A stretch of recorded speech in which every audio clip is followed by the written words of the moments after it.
Во точно 11 часот во среда, ова е звукот на политиката, јас сум Звонимир Јанкуловски.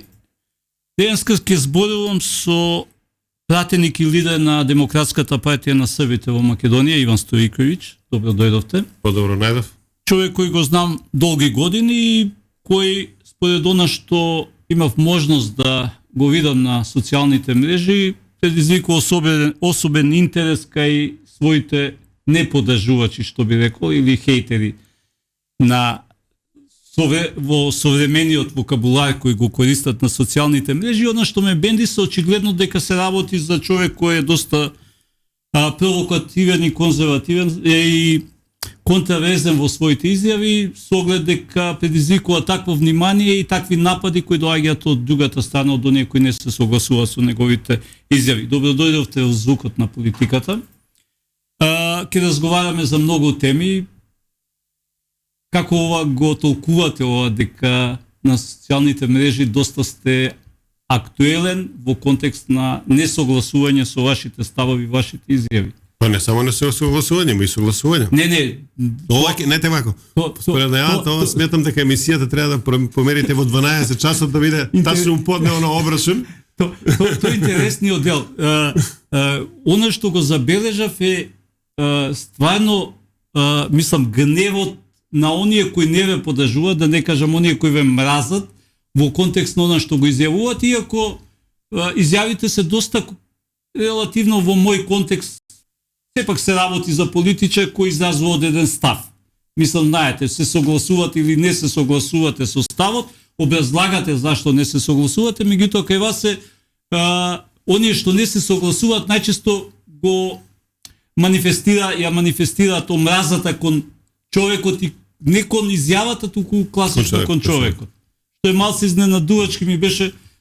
Може би за вас, за мене не долго години се занимавам со политика, воопшто не е изненадувачки. Обичајно, оние што мразат, знаете, се расправаат за ставови, не се расправаат за луѓе, кај вас е малку се обратен процесот. Знаете зашто? Затоа што не може да се расправат со ставови, затоа што да победите определено размислување или определен став, требате да имате знаења, предзнаења, размислувања, согледувања, анализи и слично.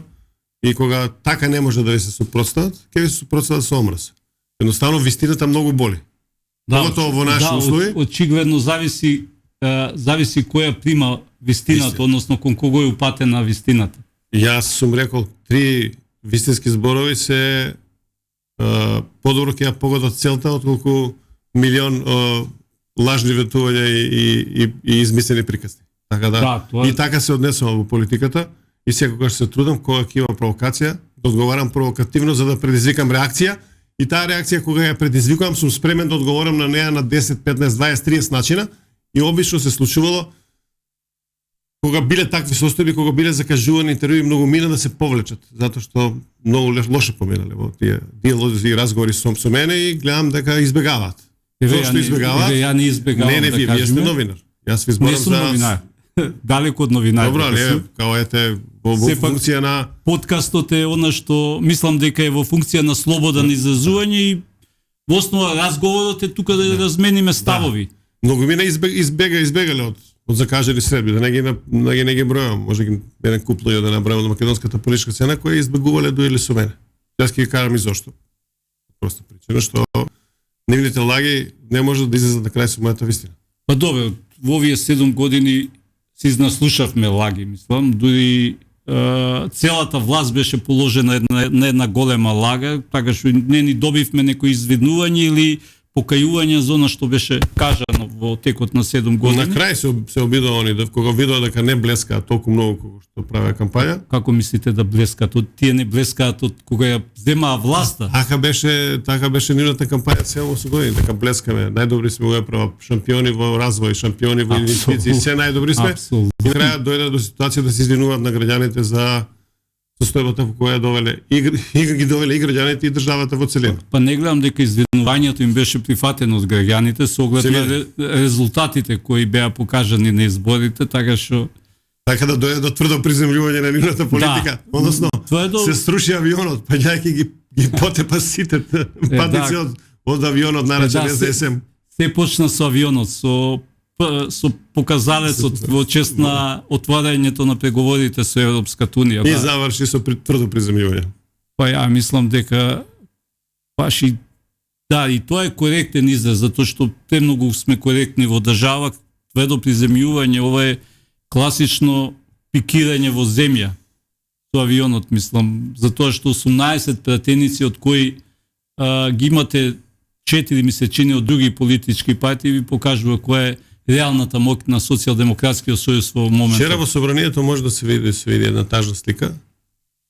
Прво тажна слика од аспект на фаците кои гледате, кои до вчера беа неприкосновени, одеднаш се некако снуждени. А добре, кога ветувате дека ќе бидете до 2012 премиер, така беше. Не до 2030, 12 години од сега. И тоа е првата, втората работа, таму има луѓе кои се врват на претходната власт, тие предпоставам нити ќе учествуваат во работата на собранието, ниту ќе се појавуваат на седници нешто специјално, ниту пак нешто ќе смеат да влезат во конфронтација, односно размена на аргументи со претениците на власта, од проста причина што имаат многу путер над главата. Така да секој нивно излегување ќе биде пропратено со сериозно понижување на говорницата. Така да тоа спет мислам дека во овој момент им престои да вистина тешка една борба. Први валјда за внатрешна консолидација или не знам што ќе со себе, меѓутоа се тоа ќе биде многу тешко затоа што на вистина се доведени во состојба на кола. Па ќе видиме, пошто убаво е да имате, барем во собранието, убаво да имате опозиција која ќе биде коректорна власта, која меѓутоа ова сега што кажувате сериозно го доведува во прашањето целиот концепт на функционирањето на парламентарниот систем во државата. Ако молчат, а вчера молча, ќе молчат и понатаму, повеќе од нив. Ако молчат понатаму, тоа не е добро и за власта, и за демократскиот амбиент во државата, затоа што сепак ја на една емисија кажав дека изгледа медиумите и дебатните емисии ќе бидат поголем коректор на власта отколку самата опозиција, така што така ќе биде најверојатно. Ова ми го потврдувате тезата така дека ќе биде најверојатно.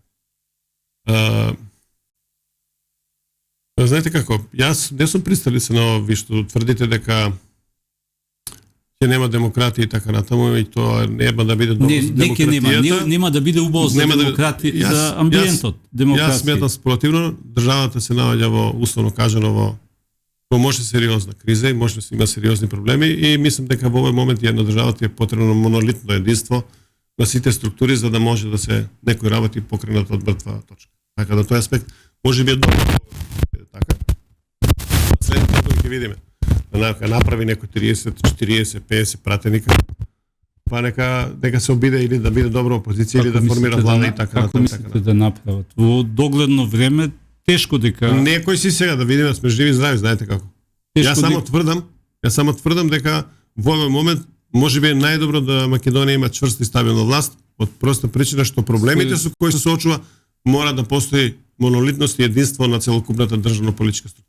Не, во тој дел не се сомневам со оглед дека и мнозинството гарантира дека власта ќе биде комотна во тој дел на можноста да биде напаѓана или да биде доведена во прашање на нејзиниот легитимитет и во собранието и надвор од него, така што во тој дел воопшто не се сомневам дека не имаше вчера излет од овој пратениците на левица, еден излет така малку интересантен, меѓутоа сега ќе кажам, се тоа е излет надвор од реалноста. Излет заставен на многу добри желби, меѓутоа нереално да очекувате укинување. Нереално да очекувате дека албанците ги сврлите од политичкиот живот на Македонија. Нереално да очекувате дека ќе го сврлите преспанскиот договор во овој момент од политичкиот живот на Македонија. Нереално да чувствувате дека можете да го понишите рамковниот договор во овој момент на политичкиот живот на Македонија. И мислам едноставно дека тоа се условно кажано една авантуристичка приказка која нема врска со реалниот живот на Македонија. Во случајов не зборуваме за поништување, туку зборуваме за нивно изворно спроведување, затоа што очигледно имаше промашување или толкувања кои се спротивни на содржината. Точно на идејата, па ако сакате и на нормативниот текст на овие договори што беа во оптек во последниве години. Затоа и јас го протолкував. Многу ми не се согласија, меѓутоа мислам дека тоа точно, дека изјавата на претседателот Силјановска, дека не северна, кога кажа не северна, него Република Македонија, мислам не е насочен или нема врска со Пресманскиот договор, туку повеќе е насочен кон борбата за промена на преговарачката рамка вржано со францускиот предлог. Тука имате една изјава интересна, затоа што таа преговарачка рамка која ни се нуди во моментов е надвор од памет дека е прифатлива. Мислам, кажа, на тоа го градеше и опозицијската партија, сега власта го градеше и политичкиот, точно, наратив, и врз основа на тој доби. Резултатите се резултат на тоа.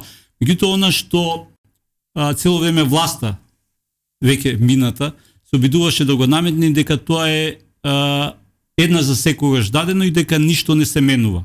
Иако професор по меѓународно право и односи, менливи се работите во меѓународниот систем, ништо не е вечно, само интересот е вечен, да бидеме реален. Така што имате една изјава за преговорите кои се водеа во Охрид помеѓу Београд и Приштина во контекст некој очекуваше дека ќе има признавање на Косово, меѓутоа тоа не се случи и имате изјава дека токму преговорите кои беа водени покажаа дека сепак може да се менува преговарачката рамка. Не Србија е класичен пример на таквото нешто. Така веќе од 2-3 наврати се менуваат многу обврски и многу релации на Србија со Европската унија. Баш како резултат на таа борба. Знаете како? И во животот и во политиката.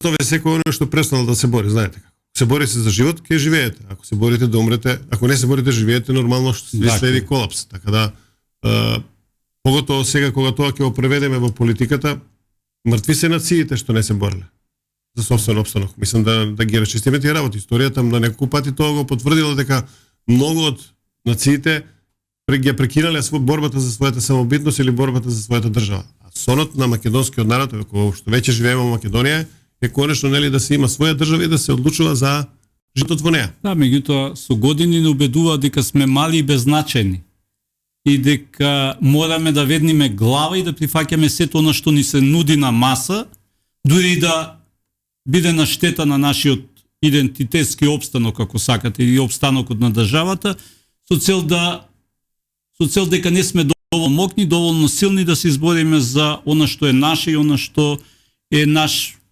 идентитетски презнак. Знаете како, ако не се доволно, ајде да кажем сега, психички, карактерно определен и реализиран, ќе тргнете од тоа да се подцените самите себе си. Па тоа ни го прават, видете. Не, тоа сами си го правиме, полно пати. Тоа тие го прават. Они така ни го сервираат, а ние тоа го прифаќаме. Па не го прифаќаме. Кај нас долги низ години, не сите сигурно. Кај нас долги низ години политичката елита се поднесува по системот, а тоа мислам дека е синдром од минатото. Така беше и порано за време на комунистичка Југославија. Што ќе дојде од Белград? Тоа е рецидивот што доаѓа од минатото, дека што ќе дојде од Белград? Беззначен и дека го имаш. Тоа се вика сега вика што ќе дојде од Брисел. Да. Што да дојде, мислам, ако ти сами од не ги решаваш некои работи. Што очекуваш да некој да ти помогне, да ти ги дигне рацете, некој да ти даде чаша вода? Тоа нема да се случи. Тоа се вика менталитет на роб кој си ја жртвува собствената слобода за доброто на својот господар. Токму тоа беше баш тоа се случува. Баш тоа се случуваше во последните 30 години во Македонија. Да. Така што секој кој застанува на она што значи, видете, има мали држави, меѓутоа има мали и тоа сериозни држави со кои не може да се играте, така што големината не го определува моќта на државата. Не, ние направи структурата на македонската држава беше погодна за да се изеде ваков експеримент заради бројна мешавитата национална структура, сепак е експеримент. И знаете како, кога вие имате се што е неопходно една држава да навистина има солидни резултати, храна, вода, енергија и слично, да, кои се основни предуслови за нормален живот на било која заедница, на било која територија, ви недостасува само еден елемент, а тоа е внатрешна стабилност заради меѓунационална структура. И сега наместо да се фокусираме таа работа да ја работиме, ние не работиме ништо на другата страна. Значи не разбираеме никаков развој, а лошите услови за живот прават конфронтација помеѓу националните заедници. Знаете како, кога јас немам, мислам дека вие сте виновни. И обрнато, кога вие немате, мислите дека јас сум виновен. И тоа е круг кој не се решенијата кои ни ги нудеа, во основа ние ги прифаќавме решенијата кои ни ги нудеа. Ние сме, ја би рекол, лабораторија, класичен експеримент на западните држави во контекст на менаџирање на меѓунационалните односи, иако реална состојба е дека ако се следи теоријата на функционирањето на вакви држави, ние излегуваме од стандардите, да кажеме, и на правата и на она што значи инкорпорирање или инклузивност на заедниците во... Јас сум рекол, Македонија е атипична демократија. Ние од типична демократија влеговме во процес да создадеме некаква си атипична демократија. И тоа некако ми е малку чудно, затоа што кога ќе го отидете во страна држава, па и во соседството и во надвор од Македонија подалеку, имате многу проблем да објасните како функционира македонската држава. Одете објаснете им го Бадинтеру, Франција. Значи просто едноставно не можете да објасните многу работи. Јас еднаш со председателот на Србија разговарам и објаснувам како тоа. Па викам така, ово е на повеќе ниво. Како вика тоа функционира? Проблемот е што е направено да не функционира, не е правено да функционира. Да, токму така. Значи сите модели од етничката поделба на политиката. Се комплетно. До Бадинтер, до овој последниот, сум работел проект стварно за позитивна дискриминација, афирмативна акција, огромен проект. Ја не сум сетнал во теоријата балансер. Тоа е најголемата смејурија, нешто што не го знаеме воз основа на што е, закон е креиран, што е тоа, човек, алгоритам, институција. Не знаете што и тој балансер беше погоден за, условно кажано, продолбочување на тој проблем дополнително етнички јас. Кај граѓаните да се создаде дополнително, не само етнички јас, туку и да се граѓаните да прифатат дека се обична маса во таа приказа, така македонците се пишува за албанци, албанци за македонци, срби за ова, разбирате се, направи една приказа да луѓето повеќе не личе на самите себе, туку се обидува да бидат некој друг. А тоа е најдобра состојба која би го одразува хаосот во државата, односно проблемот со балансерот, кој всушност даде сосема негативна конотација, не само на општествените процеси во државата, туку и во однос на националната структура на населението. И на крајот, она што беше што е најтрагично, наместо способни да идат напред во администрација и слично, идеа оние кои го променува и полот, и и нацијата, и верата, и се живо. Не само тоа, еднаквоста спадна на процент. Знаете, не сум сетнал тоа дека процентуално ги пополнуваат институциите според процент, затоа што луѓе одат во пензија, некои не боже умираат, се случуваат милион работи, се намалува, меѓутоа процентуално да ги го исполните, како сика квантумот на луѓе кои ќе бидат во функција на вршење административни работи во системот на државата е невиден до сега. Еве сега како кратко, значи да не, пошто ако збориме по системот на филозофија и на теорија, нема да биде многу интересантно, ја конкретно ќе кажам. Министерство економија, 140 завротени, 100 албанци, 40 македонци останати. Министерство за односи помеѓу заедниците 476, 90 и нешто проценти албанци. Значи, балансерот е утнал тотално работата. Комплетно е, значи, промената структурата, се е променето, не функционира и затоа е едно од ветувањата на коалицијата, предводено од ВМРО ДПМН, дека балансерот поткитно мора да се укине.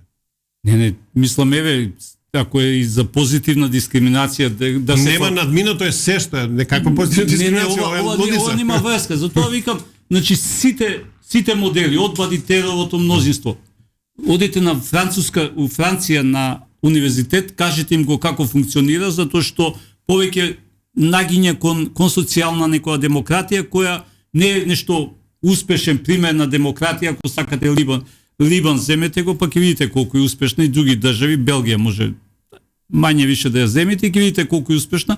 Кај нас функционира некој квази модел, хибриден, сега е модерно, хибридно, све е хибридно. Све е хибридно, па и односите во државата највише личат на... И демократијата ни е хибридна, така што пред некој ден го слушав еден од партијава Дуи, не му го памтам името, кој кажува дека тоа е обичајно право, дека морало учество на албанците во власт.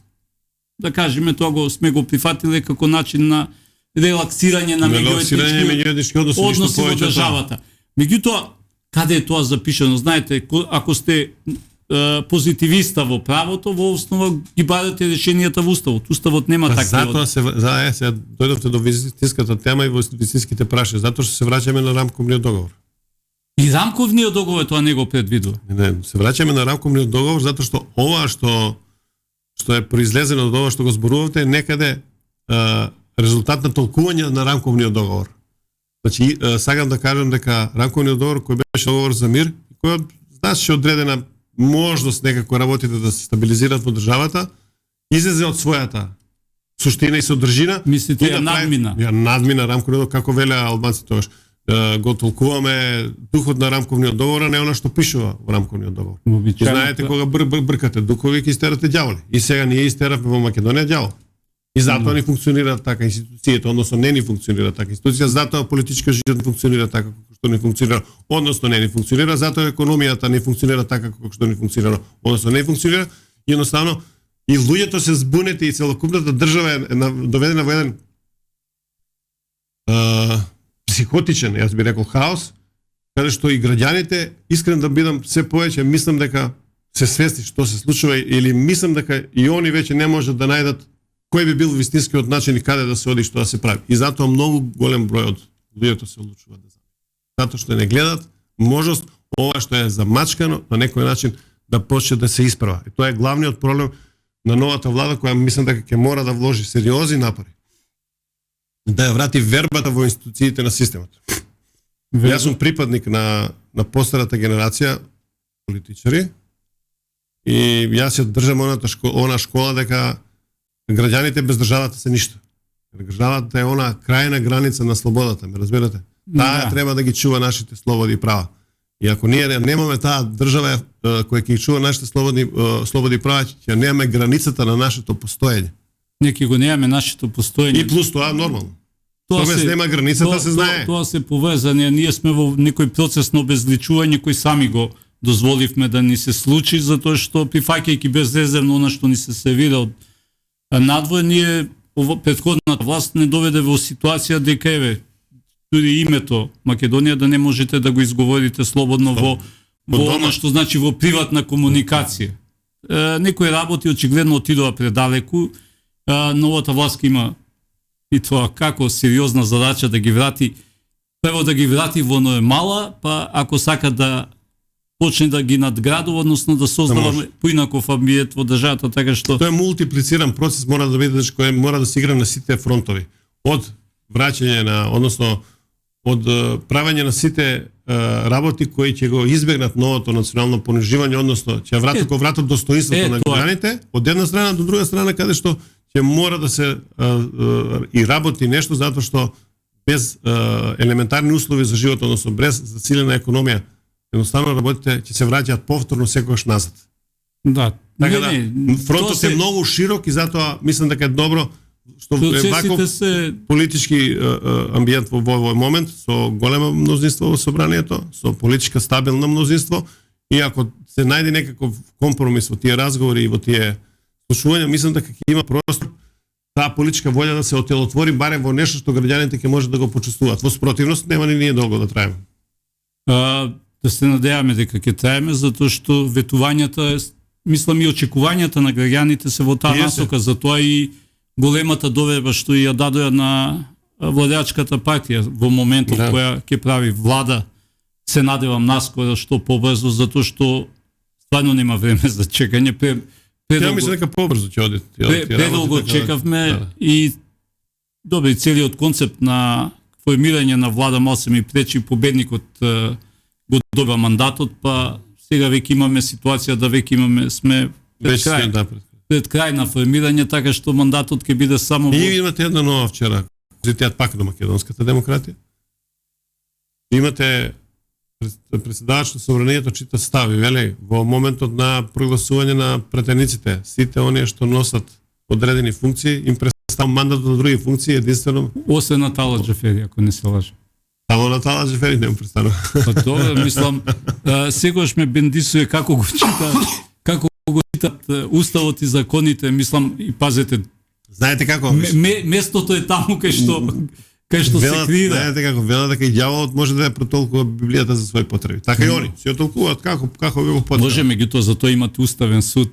Знаете како ќе помине времето да ќе формира влада за 10 минути дека уставниот суд се собере, што да ви кажам, мислам. Тоа знаеме како функционира, чекаме.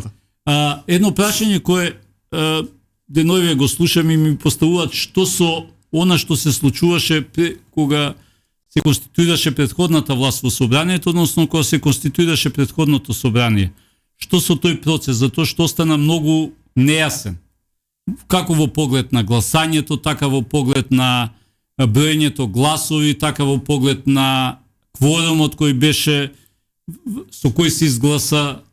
Сето она што е направено на неадекватен начин. Знаете, добро, вие дека е направено тоа на неадекватен начин, на недемократски начин, на нестатутарен начин, на неделовнички начин.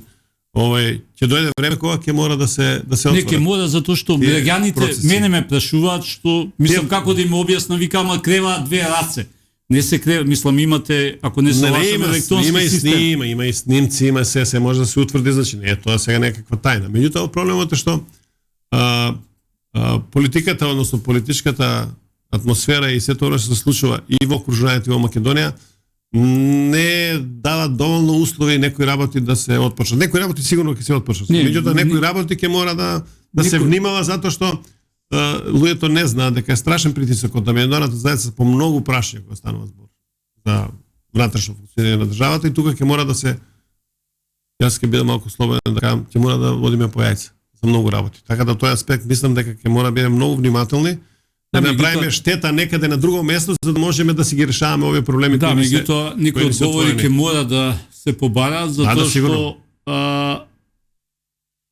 те години се премногу години на понижување и на недостоинствено однесување во политиката и во односите со нашите, да кажеме и соседи и со меѓународната заедница, така што граѓаните ја дадоа довербата токму затоа што бараат одговори на прашања.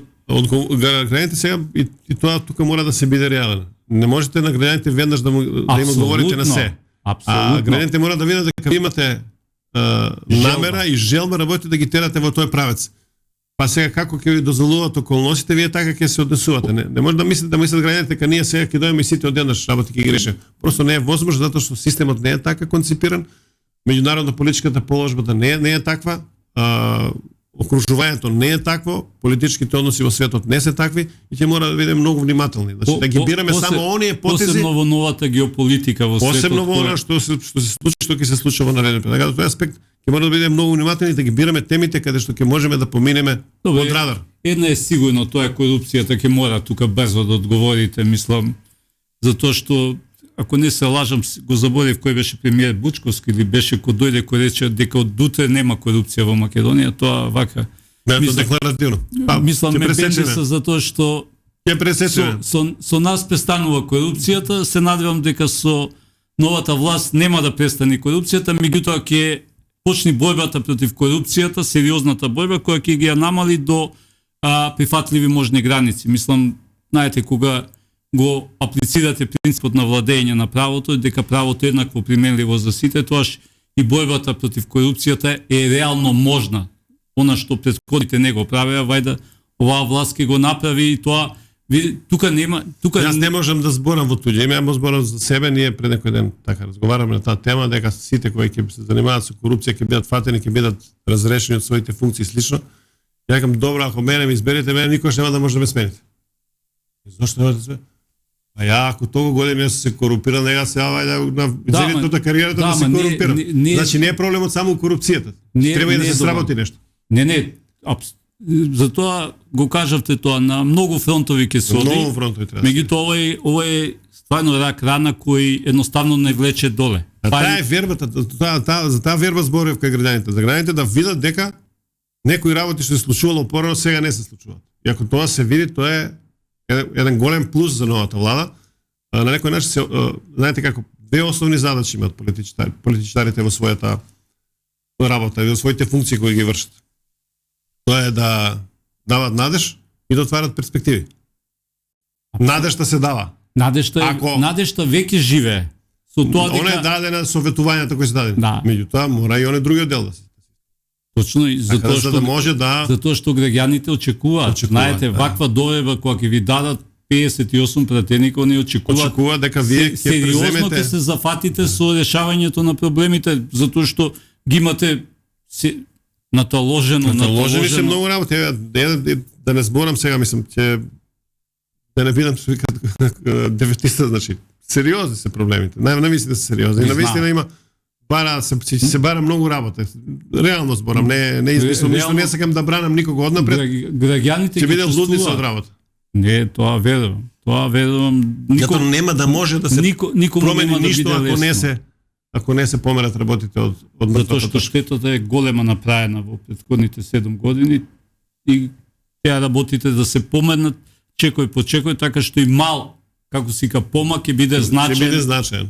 Битна е вербата, дека имаме намера и желба да ги враќаме работите. А инаку првата работа каде што ќе се видиме колку е направен тоа, колку е дупката голема, ќе биде ребаланс на буџетот таму некаде лето кога ќе дойде новата влада. Ќе се види колку е на вистина. Не, ја мислам дека тука ќе биде шокантно кога ќе се соочи премиерот, идниот премиер со Сигурен сум. Тоа се сеќавам на годините кога една друга власт се менуваше и кога слично беше. Кога премиерот се шеташе. Мислам дека ова е полош од тогаш. Па тоа е посташниот дел, така ова што е полош од тогаш затоа што ја долго години си ги знам тие и муавети и знам состави. Мислам дека сега ќе видиме кога ќе отвориме ребалансот, ќе видиме, мислам дека многу потешка и посериозна полош. Добро.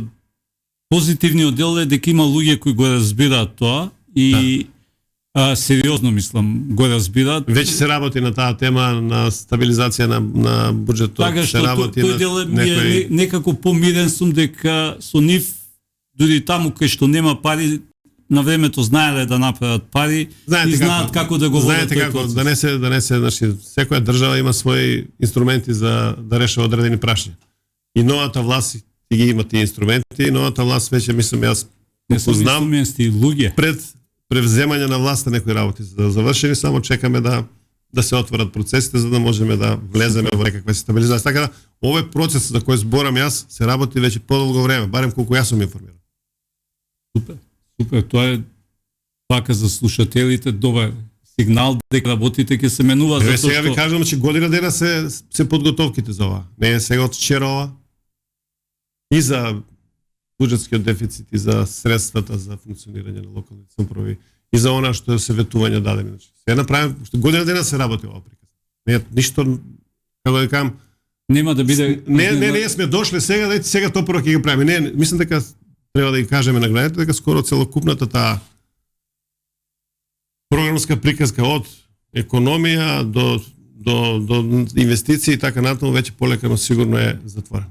Добре, и ќе се почувствува одредена финансиска стабилизација во Македонија многу брзо што граѓаните веруваат. Тоа сакат граѓаните да го чујат затоа што тоа што не понижија на секаков план на политички на за тоа е потребно време. Тоа е потребно време. На идентитетски, меѓутоа го сиромашија народот го доведува да едноставно преживува од први до први, што е вообичаена состојба меѓу македонските граѓани и тоа е мислам дека една од причините која стварно ги боли поради кои барат нова сила која ќе ја смени состојбата.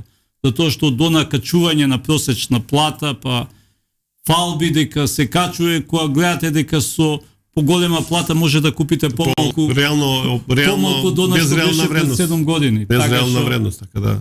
Ќе мора работите да се стават во некакви серијални една работа, морам да признам, изненади сте биле предмет на обработка полициска на тајните служби. Србија сум јас мислам тоа. Не, мислам, нормално тоа. Не вака изненади затоа што сепак бевте пратеник, не се лажам. Сте биле предмет на пим мерки. Вистина тоа? Не, некој друг, па ама и мене ме гурали и така. Односно, кој знае дали сум бил или не сум бил, таа информација службена што дојде, која е иначе фабрикувана, да се направи нешто друго, за да се прикријат некои работи. И јас сум ставен во некаква присека, што нема веќе. Сега е отворено да збориме. Не, затоа што работата на службите, на таа служба која верувам ги правела тие работи е сосема поинаква од она што она не се занимава со домашните непријатели или остана од Југославија Но да... тоа беше со време на посетата на Мирослав Лозански, покојниот Бог да го прости. Во Македонија, гледам. кога правише своје тука репортажи, кога работеше за Радио Телевизија Република Српска, тоа беше една нормална комуникација. Јас кога ме праша, еве сега, малку да ги шармираме слушателите, кога ме праша Груевски, како поминавте, викам, чути цела ноќ, имаме сериозни проблеми. Какви проблеми? Не можевме да завршиме некои работи за Лозански. Така да мислам, кога му кажа што он почна да се смее. Викам, ете на таков начин ја рушевме државата.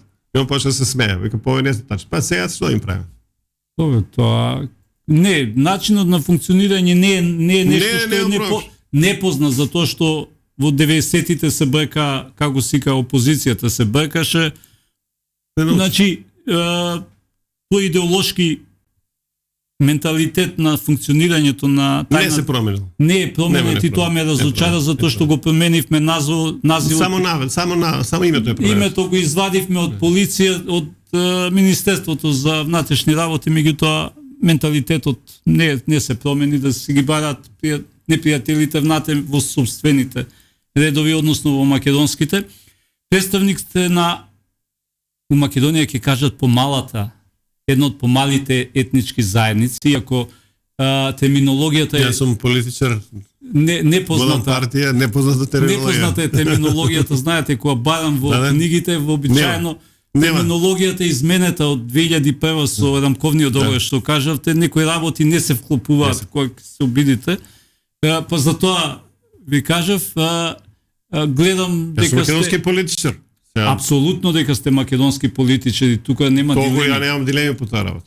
Тој дел. Меѓутоа, сепак го слушав од Дуи, кој што тврдеше дека они се репрезент на албанскиот народ во Македонија, што вообичаено не пишува во теоријата. Така политичката партија не ги представува, на тој начин не го представува народот. Вие како функционирате? Различно? Не, тој наратив е познат и сега тој наратив го користат сите, значи не го користат само Дуи, сега да бидеме искрени, тоа наратив се користи секаде, значи еве јас важам за неприкосновен лидер на српскиот народ во Македонија, ама еве што е? Да, јас сум само, јас искрено не може да кажете дека ги представувате на сите невозможно е. Сите срби, затоа што јас знам срби. Ама невозможно кои се на другата страна, кои се мрзители, дури не е спорно ништо, значи сето јас сум само лидер на можеби најсилната политичка партија, не можеби, сигурно најсилната политичка партија и најдобро организирана политичка партија, и тоа е тоа. Сега знаете како, секогаш кога сака да ја придава значење, па ве прогласува за некој голем лидер. Добре, тоа кај нас е вообичаено. Тоа е вообичаено, значи кога сака некој точно по речениците кои ги употребуваат, ќе прочитате дали е текстот сака да ја подигне или сака да ја фрли долу. Да, тоа. Така што ве повезуваат со добри односи имате со актуелниот председател на Република Србија, што тоа е за пофалбовеле, не е за кудење. Па добро, за кого како? Затоа што имате 200 сега и не сум некој вака човек што ја следи српската политичка сцена, меѓутоа се знам, повеќе ја следам геополитичката сцена, како се движи геополитиката во регионот отколку ова, меѓутоа очигледно постои поделеност. Ај сега вака да ме подсетите, сега додека зборите ме подсетите на работа која е да е поделен со јавноста. Пред многу години на Световска академија дојде Милорад Додик, председател од тогашна Република Српска. И муабети, што ќе правиме, ајде да се средне со председателот Никола Груевски во владата.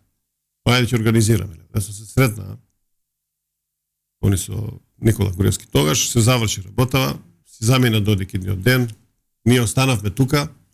Меѓутоа, после 3 месеци, една од најголемите македонски градежни компании да го работи автопатот 9 јануар до Бања Лука во Република Српска. Како резултат на таа среда. Сега, лошо е тоа. А имаше надписи, што се среднал Груевски со овој, зошто се, па како тоа ние со нив. Имате директен интерес од такво нешто. Сега, како некој на мене ќе ми објасни дека тоа не е добро? Не може никако. Многу луѓе примаа, можеби со години плати од тоа што, еве условно кажам, со моје посредништво се случило, само да кажам дека тој директорот ниту го знам, ниту го познавам. А ете, индиректно сум завршил работа. Нити сум сакал да го запознам, нити ме интересирал. Таква е работа и со председателот Вучич. Кога беа ше потребата за хеликоптери. Сега, како сега ми е, јас отидов во Белград на состанок, требаше да идам со него. И вечерот отидов, а веќе пожари кај нас. Сега е уште вечерта. Има века наши хеликоптери имаат за ноќно гасење, се е окей, ќе ги пуштиме веднаш. Забајле влегувам 10 сати во канцеларијата. Првото прашање е стигнали хеликоптерите. Ја опозиција. Ја викам не. Се јавувам таму на неговите, разговара, вика кога ќе полетат да ми кажете. Се враќам тука. Нашите не можеле скоро 20 и нешто часа да обезбедат дозволи, нели, за да оѓаат, нели, ние сега. Безбедности протоколи, НАТО, глупости, да. А гори земјата. Да не кажам нешто. Не е тоа никаква штета, напротив, па ние сме сонародници, јас сум припадник на тој народ. Нема никако. Зошто да не би имале комуникација? Тоа јас никога не можам да го разберам. Што? Ние треба да се противставени нешто. Што е поентата на Нема поента кога знаете дека први ни притеча кога имаше недостиг на вакцини, заради успешната политика на претходната власт на сега вие колега во парламентот. Ама не сега министерот за здравство Филипче. Сакам да кажам, се било позитивно. Значи немало нешто што можело да се карактеризира како чин каде што Македонија трпи штета. Напротив, се било нешто што Македонија има директна корист. И ако тоа така било, не гледам зашто така себе и сега не би било. Некој го доживува како продор на руското влијание во Македонија преку политиките на. А добро е ако еден србин, ако еден србин е загрозува Македонија, што правиме со 30 на еден србин пратеник ја загрозува Македонија, што правиме со 30 на албански пратеници во Словенија? Они не ја загрозуваат Македонија. Ако идеме по таа логика. Нема логика во во случајот нема логика. Не разбирам, значи станува збор за повеќе параноја отколку што е нешто нормално у таа комуникација. Затоа кога ме прашате на почетокот ви реков, кога избегаваат да седнат затоа што знаат дека немаат аргументи. Не, аргументи. Да ви кажам кој од албанските политичари избега, нема да се смеете, не е спорно мислам. Бегаше човекот, побегна. Тоа му е. Значи, не е проблемот, како да кажам, не е проблемот вие да излезете да зборите. Треба да имате аргументации за тоа што сакате да кажете, за тоа што сакате да го представите кон јавноста и слично. Не можете да излезете вие само и на памет. Српско-руско влијание. Каде е тоа српско-руско влијание? Ајде да видам. Може да ми даде некој пример? Добро, ние го имаме оној, ја би рекол, како квази меркантизам од америчкиот од 50-тите години кога се ловеа вештици по линија на знаете како? На комунистичката идеологија. Али Америка тргува со Русија. Се уште. Сите тргуваат. Сите тргуваат со Русија и со Кина. Што е проблемот? Европа која е главен, како се вика, главна на линија на подршка на Украина, тргува воопшто не се прекинати тие. Напротив, зголемени си спораките на газ. Јас мината година реков дека тоа енергетското ембарго ќе падне како кула од карти за 6 месеци. Падна. Се тргува максимално, не е цена $60, по $86 сега се продава Брент. Така да мислам што сега приказки за мали деца раскажуваме. Добре, ние влеговме во наративот на инфобирото, кој е за и кој е против. И тоа кампања беше на власта долго време. Да.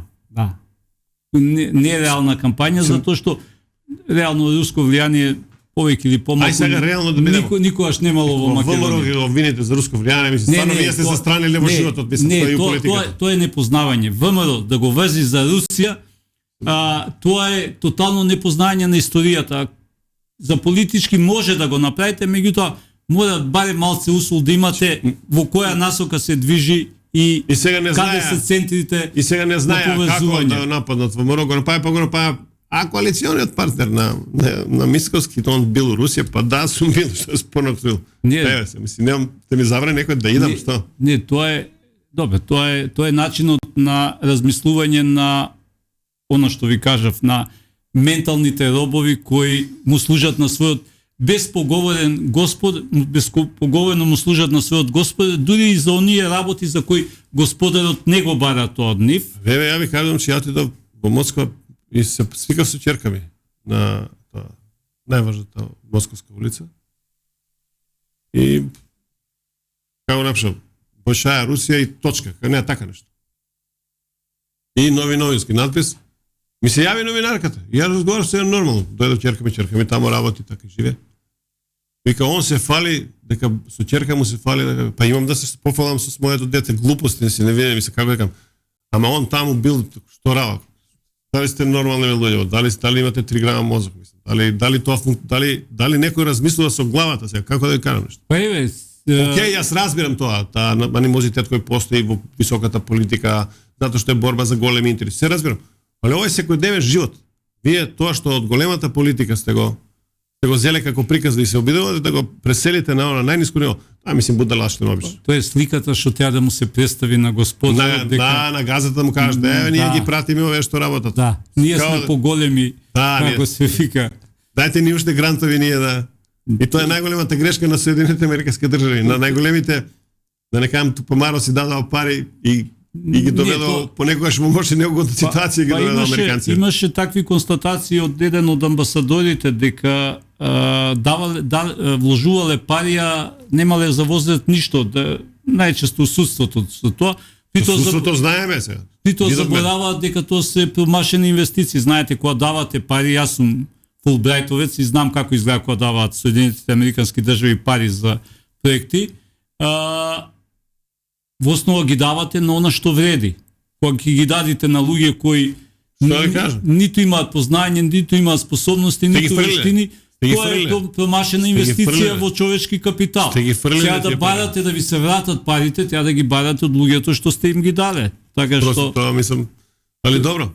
Добро, вали американците ќе научат нешто на кога ќе дават пари. Не, американците се доста прагматични, знаат они што да прават, затоа што имаме пресликување она што неодамна читав, еве и Македонија како се однесува во тој контекст, слепа покојност, ние, ако не се лажам, во последната резолуција што се гласаше во Обединетите нации, бевме ко-спонзор на резолуцијата за геноцидот во Сребреница, така што имате една изјава која е доста интересна, морам да признам, и која ве повикуваат на говор на омраза.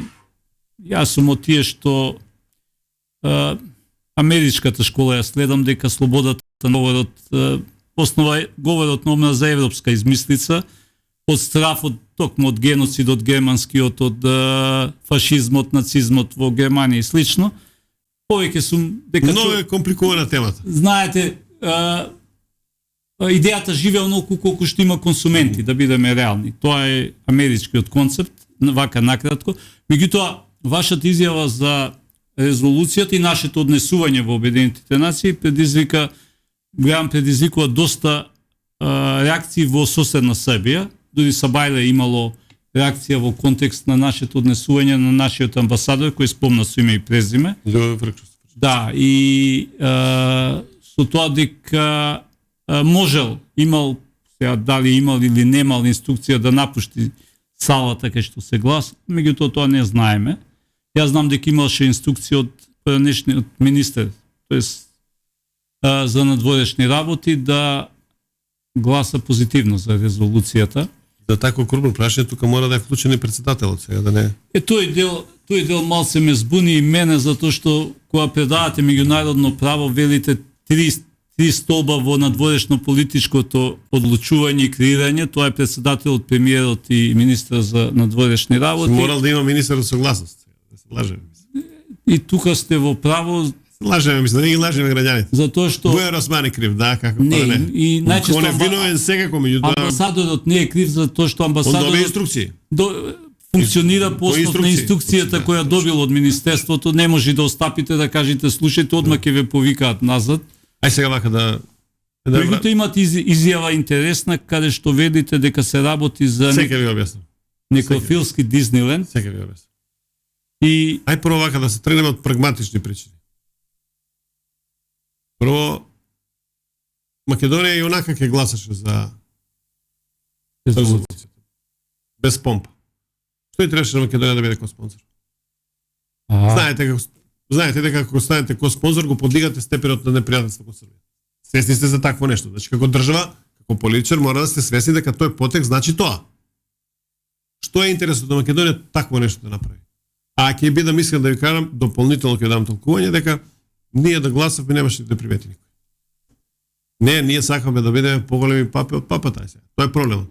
И се очекуваше реакција од Србија. Нормално Србија не реагираше жестоко од проста причина што тоа е во политиката се познати игри, византиски игри, каде што Србија со својата негативна реакција кон Македонија можеше да предизвика негативно расположение во Македонија и да се продолжи досегашната политика. Досегашната политика беше, ако Македонија има проблеми со Грција, проблеми со Бугарија, проблеми со Србија, албанците да се го продолжат владењето со Македонија на најбезболен и на најдобар можен начин. И тоа е целокупната албанска или идеологија кога стануваше збор за овој потек. Тоа е првата работа. И ги расленам сите работи за да биде на слушателите појасно. Втората работа која се случи беше затоа се контраверзите околу тие мои изјави. Втората работа која се случи дека иницијативата за македонско спонзорство на геноцидот на владеачката партија СДСМ и Стево Пендаровски ги чинеше 4,5% поени минус во бирачкото тело. Во исти момент. Да. И таа работа ја се искористив и тие 4,5% ги донесов на другата страна. На контото. На контото. Значи, изјавите покрај тоа што беа мотивирани политички, лично и смислено, беа и во функција на изборната кампања. Така да кој се разбира, ќе разбира што сакам да му кажам, кој не разбира, ќе си молчи. На вредата што оние толкуваат дека сум ги навредил, тоа што сум кажал дека тоа го работате као некрофилски дизелит, да, имам 3 милиона аргументи. Каде во муслиманската традиција тој таков однос кон жртвите? Никој не може да одговори, погледнете ги муслиманските гробишта секаде во Македонија, ќе имате одговор на прашање. Многумина од таму кои се представени како загинати во Сребреница, преку 100 ги има, веќе се лоцирани, живеат во западните држави со име и презиме, значи не е точно. Таму се редни жртви кои преминале за неколку години веќе, не само за време на злочинот, повторно сега морам да бидам мислам во Сребреница, затоа што очигледно војна се случило. Злочинот е случен, нема никаква дилема. Меѓутоа, квалификациите кои одат во сега и одат квалификациите кои одат до тоа да се промени приказната во која од Србија ќе се бараат обештетувања и во која Република Српска ќе се бара да биде укината, мислам дека се надвор од секоја памет и спротивни се на Дејтонскиот мировен споразум. Добре, ако не се лажам, таква идеја имаше и со тиранската платформа, со барањата и исто, слично. На тиранската за некој геноцид на албанците во Македонија, така што слично. Сакам да ви кажам. Кој не може да се одречи, мислам. Сакам да кажам, сега она што се случи, Србија успеа, тоа би го кажал и сега да го повторам пред слушателите, Србија успеа да две победи да извојува. Првата победа беше текстот на декларација, на резолуцијата е комплетно сменет. Од една страна, од друга страна, и на домашен и на меѓународен пат сериозна дипломатска победа на претседателот Вучич, кој изигра една феноменална роља. Да бидам сега малку, да не бидам превулгарно сватен, успеа да ги победи. 86 од 194 земји е многу малку за такво нешто. Не само тоа, има уште една работа, тоа е изгледна беше приемот на Косово во Советот на Европа. И уште една работа стои, тој ќе се вратиме на, и уште една работа стои. Јас 100 пати сум рекол и ќе повторам, значи, во моментот кога Германија се вклучи во бомбардирањето на Србија, своевремено 99 година, тоа беше пошто Германија имаше забрана за употреба на сила надвор од границите на Германија после Втората светска војна заради фашизмот. Тоа беше првиот чекор дека они ќе се обидат повторно да се враќаат во некои стари игри. И кога Германија зборува за геноцид, тука например за мене престанува нормалното однесување, нормалната комуникација, морате да навлезете во провокативна комуникација за да ги испровоцирате. И сега, на провокацијата се налепија, тие што требаше да се налепат, кои јас добро ги знаев дека ќе се налепат, а тоа се потомците на поранешните соработници на фашистичкиот окупатор. Мене беше супер, поентирано беше политички, се одрази на изборните резултати, окей, сме живи и здрави. Друг пат да внимаваат како се дираат, кои аргументи употребуваат, затоа што поготово во изборната кампања се чини. Не, апсолутно. Тоа се согласувам дека она што носи поени во изборните кампањи во основа се е дозволено во политиката. Кој како тоа го разбира? Извинете, мислам, јас важам во Македонија доста конструктивен политичар, сега нема направил никаква штета, никаква специјална глупост, најнормално се однесам. Значи, меѓутоа али сум политичкото напишали однесување, провокативен и контраверзен. да, окей, признавам, не знам само пошто сум провокативен и контраверзен, по вистината што ја зборувам. Не, по начинот на кој ве пишуваат во ме пишуваат затоа што ви реков. социјалните медии. Ви реков, значи, очигледно предизвикувате внимание со своето однесување и со своето говорење. Па не, знаете како, значи ја сега морам да видам, ајде поотворено. Ја не сум криминалец како они. Добре, тоа. Не успев 20 години политика се корумпирам. Што сагат повише? Што сагат повише ти од човек кој ги држи и е принципиелен на своето политичко однесување. Не влезе во шемата антибарамизација, препродавање, преминување, што него држеше едноставно политика за која се беше, ја имаше во главата таа политика и кој знаеше дека неговата политика преопорен или покасно ќе дојде до израз. Што е проблемот? Тоа е концепт кој сите повеќе или помалку сме го осетиле на сатанизирање на луѓе со тоа што ви измислуваат приказка, знаете она Ушти приказки против него, да. Тоа е лагате како пеница со пердови која ќе летнат после и да ги собирате многу тешко, затоа што еднаш кога ќе отиде лагата за одеден човек, многу е тешко тоа да го али знаете како амортизирате. Сега да кажам, на мене на овогодишна Световска академија ми дојде председател Вучич. Да, видов. Дали сметате? Видов и ви честитал роден ден. Дали сметате дека би дошол да има работа со криминалец и со корумпиран политичар? Дали мислите дека тоа ќе се случи? Ја ви гарантирам, нема шанси. Сега ќе видиме што ќе се случува, со тоа би го завршил на втори се гласа во Србија за локални избори. Според она како ја гледам опозицијата, многу ми заличува на опозицијата на Социјалдемократскиот сојуз во 2014 година, кога со сета помош, со сите бомби, со сето не успеа. Шареновико друштво не успеа да го суши режимот како што го нарекува, па мораше да им притачат во помош, како се вика, други за да бидат устоличени на власт. Што ќе се случува во Србија? Затоа што опозицијата се надева дека ќе го порази Вучич во Београд, Нови Сад и Ниш. Надата последна умира, како беше. Сега сакам само една работа, значи многу е битно за Србија белградските избори да ги добие партијата на председателот Вучич, односно неговата коалиција, заради Белград Експо 2027. Таму се многу брза за таа работа, има многу работи мора да се завршуваат. Јас во кампањата го зборев, она што ако ми се даде некаква шанса, немам поема, да учествувам во ангажирање на македонска градежна оператива. Пошто таму ќе се гради цел еден нов град, знаете како? Такова работа има колку сакате. Знам. Ако можеме нешто од нашата градежна оператива да спратиме, да примат плата, да овдека да се живее и слично, е добро. И втората работа, јас сум сериозно заинтересиран и постои сериозна заинтересираност, значи сега ќе кажат кинезите тоа го гурат, меѓутоа Европската унија даде пари на Србија за брзи пруги Србија. Значи ние ќе мораме со европските партнери со Кина. Кој работи на тоа? Правевме тоа малку обед, значи јас лично ќе инсистирам и ќе барам тој дел од ајде да кажеме од државната приказна да некако дојде до мои раце за да можем, ако ништо друго, барем да го покренам тој проект. А ако го покренеме тој проект, па и со време ќе го реализираме. Знаете зошто? Затоа што веќе разговарави, ветена ми таа условно кажано стручна помош за проекти. И ако е ветена стручна помош за проекти, ние сме веќе навлезени во тој процес. Али да видиме дали ќе добиеме шанса.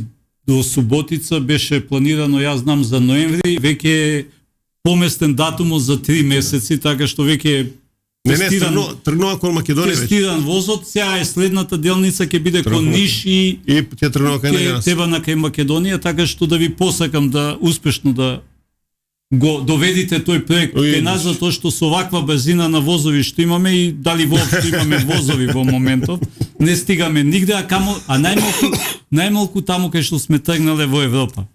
Важно е за овие проекти, како што се брзи пруги на Македонија кој ќе дое ред. Они се мировни проекти. вие тоа добро го знаете, Да, да. секој огромен проекат, Да, кој значи, кој отвара поврзување и слично натаму. Тоа се проекти каде што не спе да се случува војна по ниту еден тоа остров. значи Македонија треба на глава да дуби да што порано да го почне тој проект од проста причина да го сочува мирот, затоа што е преку потребен. Да, тоа И го тоа е видов. една од клучните работи.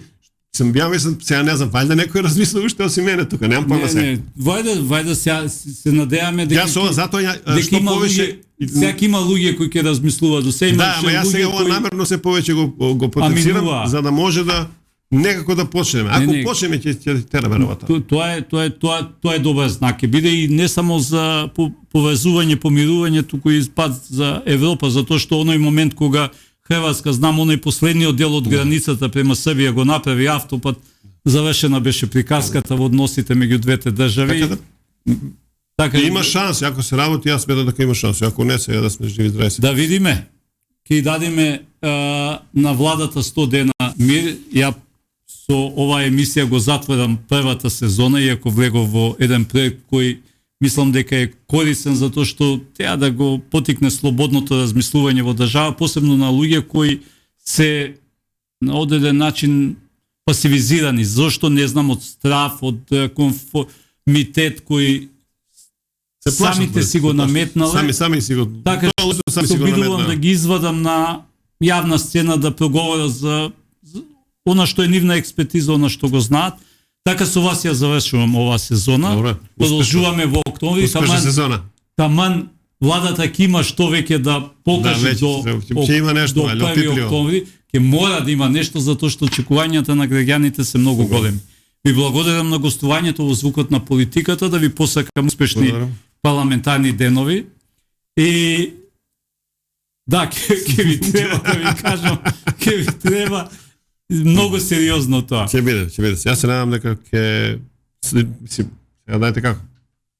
Никогаш не сум вага да погодувам што ќе се случува, меѓутоа тоа што го зборам ќе се обидам да го реализирам. Да се надевам дека ќе биде многу сериозно на подобро времето што доаѓа. Се надевам. Благодарам уште еднаш. Ние со ова ја затвараме сезоната на Звукот на политиката.